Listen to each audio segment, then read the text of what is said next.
How are you today? Hi, Elliot. Good. Quick little point of personal privilege, if you don't mind. I know my mother-in-law passed away last week, Lois Chapman, 95 years old. It's a great long life. We were able to have a family event, a family viewing on Saturday where everybody came, and then we're going to do a celebration of life in the next month. But just somebody who super generous, engaged with her grandchildren and her children, always want to know what their lives were about. Sad, of course, but very happy we had the opportunity to see her in her last days. Just wanted to mention that. We all go through it, and it's part of the circle of life that we deal with, but it was actually really comforting for so many to be able to spend some time in the past couple of weeks to see her and say goodbye. So I wanted to mention that before we dive into this week's issues. Certainly sorry for your loss. You and I have talked about it extensively, but also, as you just described it, it sounds like a life well lived. Yes, absolutely. Absolutely. So, a number of things going on and coming up. I want to mention one item that we will certainly cover next week. There's actually going to be a hearing in the House Financial Services, their subcommittee on national security, illicit finance, and international financial institutions. And it's entitled The Potential Consequences of FinCEN's Beneficial Ownership Rulemaking. So, that hearing, I can predict, will be fairly critical of the process.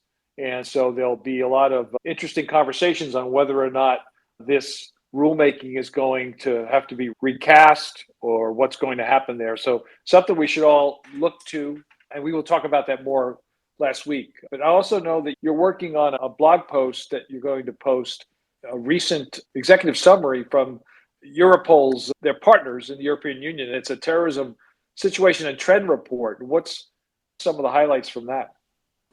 First, for those of our audience members who aren't familiar with Europol, and I'm quoting here from their website, their mission is to support EU member states in preventing and combating all forms of serious international and organized crime, cybercrime, and terrorism. And they also work with non-EU partner states and international organizations, including the US. As you mentioned, they recently, toward the end of June, published this year's Terrorism Situation and Trend Report, referred to as TSAT. And it's an annual report that they publish. This is the 2023 report, covers activity in 22. And what they do is they gather information in a variety of categories from the member states about activity. They identified a number of key findings, which I won't go into in a lot of detail because it's pretty detailed. But the thing to know about the report structurally is they looked at jihadist terrorism, right-wing terrorism, left-wing and anarchist terrorism, ethno-nationalist and separatist terrorism, and other forms of terrorism and extremism. And they're tracking through time the number of events, the magnitude of the events, in cases where there were fatalities, the number of fatalities, the number of apprehensions and prosecutions, both successful and unsuccessful. And there are a number of things that they focused in on, including the impact of technologies and things like that. I think in many ways, the most interesting part of the report is they actually do a forward-looking piece where they are really looking at potential future changes to the terrorist landscape, which I think all of these things are valuable. As you mentioned, we're working on a more detailed dive into this as a blog post, which I think we'll plan to put up on our website over the next several weeks. So I'd urge our listeners to keep an eye out for that. But you can download either the executive summary or the entire report by going to the Europol website, and it's easy to find because it's their hottest item. If you just put into a search engine Europol terrorism report, it pops up at the top of the list. So I'd encourage people to take a look at it. So many of these documents, it's helpful to use to do some training, also to consider whether the kind of red flags and other issues that pop up in the report are things that you're focusing on with your financial crime prevention program. They also, I skipped earlier, but they also talk in a fair amount of detail about what's going on in the terrorist financing area, which of course is the place more likely, but not only, that most of our listeners would likely have a chance to see it because of the transactions flowing through their companies or institutions. Oh, that's great. And people should look for that. Two other things quickly. The Treasury Department, as they do on a regular basis, issued a press release on another sanctions. This one is of an official that's linked to corruption in Serbia. And Alexander Vulin has been designated because of what he's done to facilitate Russian activities in Serbia and in the region.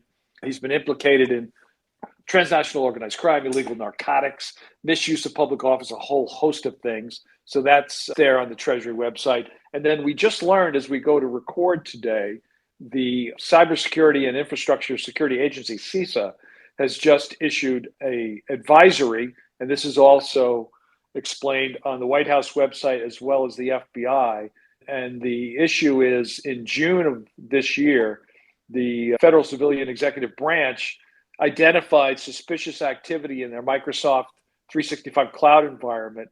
They don't say what the agency is, but they say the agency reported the activity to Microsoft and CISA, and it was determined to be from Chinese hackers. So Politico has reported on this with comments from China, but from the press release from CISA and the FBI, this provides guidance to infrastructure organizations to increase their monitoring. So the whole report is included there.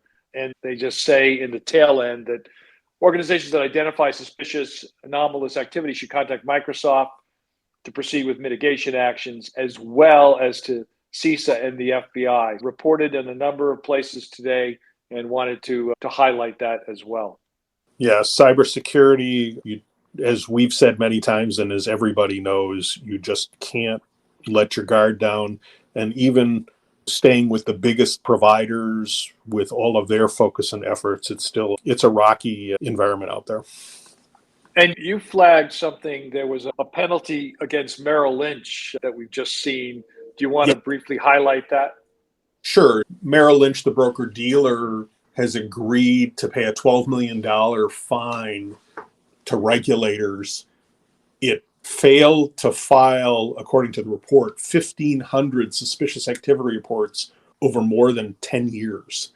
And apparently the reason the reports were not filed is that rather than having the threshold in their, it doesn't say this, but presumably in their monitoring system at $5,000, which is a simplistic way of saying what the SAR filing threshold is, it was set at $25,000.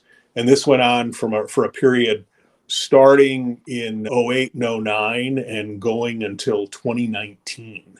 So they are paying both a FinCEN fine and an SEC fine, $6 million each.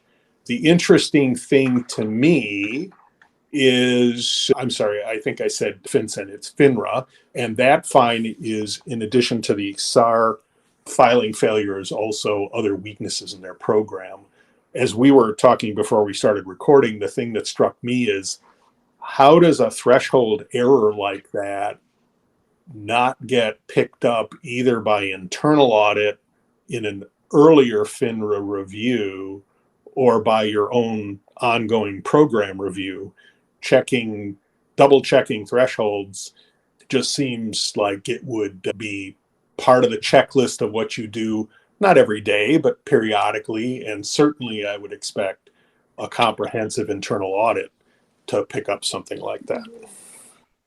No, that makes perfect sense. So take a look at that when you get a chance. Just want to mention that again on July 27th, we'll be doing a webinar talking about the outcomes from the June FATF plenary. I have a couple of podcast interviews lined up. One will be on sanctions, and another one will be covering the world of antiquities issues. So we're looking forward to that. And then I just wanted to mention, you and I got contacted from our director of global training, Mike Scheidel, who reminded us that July is, quote, wild for wildlife, unquote, month. And so wildlife trafficking being an issue that our clients and our community pay attention to is something that we've certainly highlighted in the past with blog posts, but Mike reminding us that this is the month for that. People should take a look at what we've produced and other relevant sources on an issue that obviously is environmentally sensitive. It affects the movement of illicit funds and a variety of issues that way as well.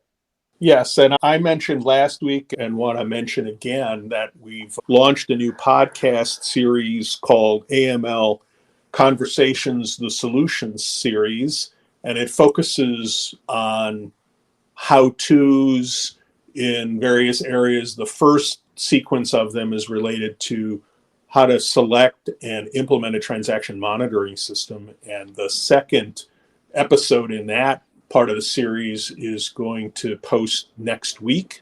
We urge you all to watch for that. And if you didn't listen to the first one, it's already available on our website, also on SoundCloud and wherever you get your podcasts. We look to bring you more in that series. We're also in the process of putting together what we think will be a very informative section of the series focused on artificial intelligence, helping all of us understand what it is and what it isn't, and how it can be a useful tool in financial crime prevention.